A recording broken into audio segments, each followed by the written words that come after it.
यहाँ पे हमारे पास पोर्टफोलियो है पैसों का पेड़ का।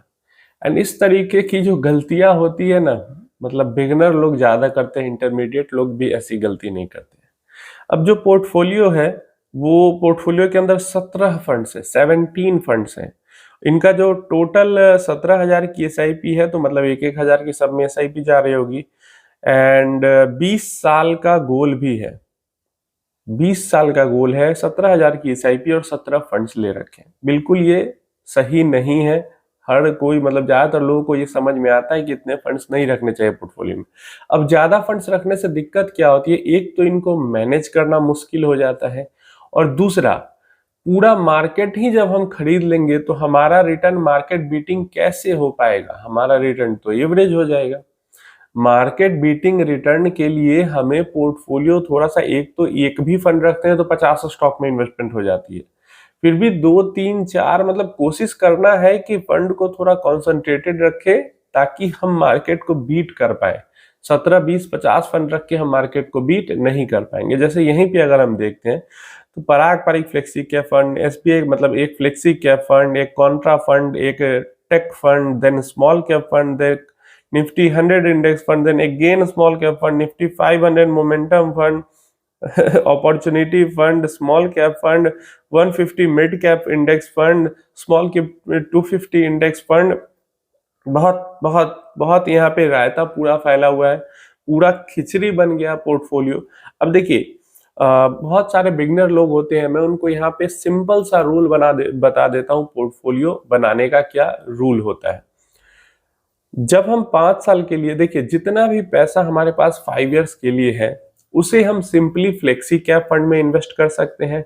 अगर थोड़ा एग्रेसिव जाना चाहते हैं तो मल्टी कैप फंड में इन्वेस्ट कर सकते हैं। फ्लेक्सी कैप, मल्टी कैप के अलावा और कहीं हमें नहीं भागना है। 5 साल, 6 साल, 7 साल के लिए पोर्टफोलियो है तो कहीं नहीं भागना है। Multi cap, flexi cap, diversified fund हो जाते हैं, ठीक ठाक से रिटर्न्स मिल जाएंगे। इससे भी थोड़ा सा एक और आपको कैटेगरी बढ़ानी है तो लार्ज एंड मिड कैप की कैटेगरी भी रख सकते हैं, लेकिन इससे बाहर बिल्कुल नहीं निकलना है। फ्लेक्सी कैप, मल्टी कैप या large and mid cap fund, मैं तो कहता हूं सब छोड़ो। 5 6 साल के लिए, 4 5 6 साल के लिए इन्वेस्टमेंट है। फ्लेक्सी कैप बस एक ध्यान में रखना है कि जितना पैसा 4 5 6 साल के लिए डालना है उसको फ्लेक्सी कैप में डालना है। इतनी चीज ध्यान में रहेगी तो काम हो जाए। नेक्स्ट, 7 8 9 साल का टाइम पीरियड आ जाता है। जितना पैसा इस टाइम पीरियड के लिए डालना है, यहाँ पे तो फ्लेक्सी कैप में डालने पे ठीक है, ऐसा नहीं कि बेकार हो जाएगा, लेकिन रिटर्न्स थोड़े कम बनेंगे। और ये जो 7 से 9 साल का टाइम पीरियड है, मल्टी कैप फंड्स इस टाइम पीरियड में अच्छे रिटर्न्स दे सकते हैं, ठीक ठाक सा पैसा बन सकता है। और इसके बाद मल्टी कैप के अलावा इस टाइम पीरियड से स्टार्ट हो जाता है हमारा मोमेंटम इंडेक्स फंड जो है। निफ्टी 500 मोमेंटम 50 भी हम इन्वेस्ट कर सकते हैं 7 8 9 साल के लिए, या निफ्टी मिड कैप 150 मोमेंटम 50, या जो भी मोमेंटम इंडाइसेस हैं उसके अंदर इन्वेस्टमेंट कर सकते हैं। लेकिन ऐसा नहीं कि पूरा पोर्टफोलियो मोमेंटम स्ट्रेटजी इंडाइसेस से ही भर लेना है, वैसा नहीं करना।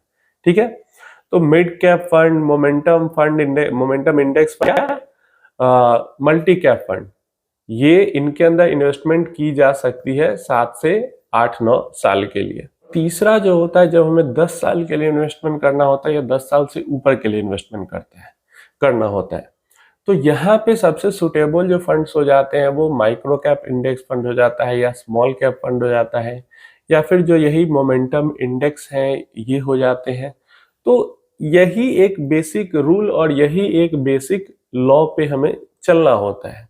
इसके अलावा ये फैक्टर जरूर हो जाता है अलग अलग इन्वेस्टर के लिए कि कितनी वो वॉलेटिलिटी झेल सकते हैं, कितना वो बर्दाश्त कर सकते हैं मार्केट की गिरावट को बिना डर के।